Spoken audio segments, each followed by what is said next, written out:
Copper Sun by Sharon Draper. Chapter 12. Welcome to Sullivan's Island. Kaboom! The ship's cannon fired suddenly, sending the slave women on deck scurrying for cover. Amari cowered close to Afi, sure that her life was about to end. The sailors, however, seemed unconcerned, even cheerful, as they steered the ship toward its destination. Some of them whistled, a sound that Amari found to be particularly distasteful. She peeked over the edge of the ship, and suddenly, green and golden beyond the blue of the sea, the land appeared from the distant mists.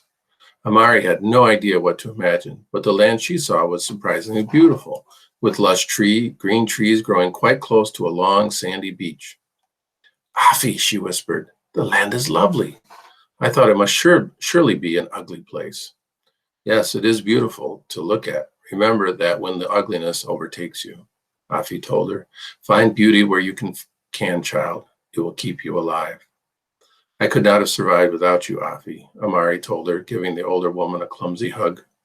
And you have been a gift to me as well, Amari. I'm glad we were together for this horrible journey. What happens now? Amari asked. Afi had no time to answer, for a small boat came up close to the ship, and a balding white man climbed on board.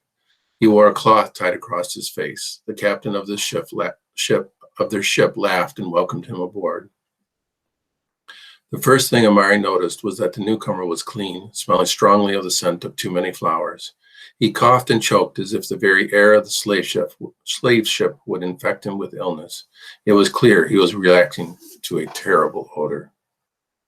Amari could make out only a few of the words between them.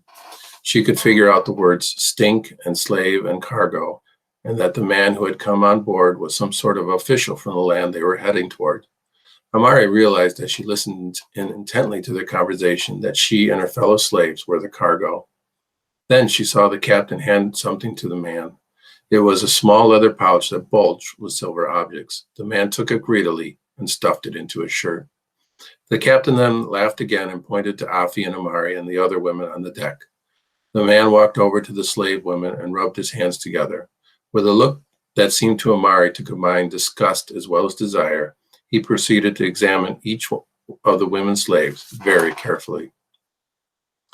Afi was called first. Like the rest of the women, she was just about naked. He checked every bone and muscle of her body by rubbing his hands over her, noting flaws or bruises. Afi's back showed many scars, and he frowned with displeasure. He looked inside her mouth and checked her teeth. He checked her genitals. She kept her eyes closed. Amari knew that Afi's mind was in another place. Good breeder, she heard the man say as he smacked Afi on the buttocks. Amari did not know what that meant. Afi was sent back to her place on the deck, and Amari was called next.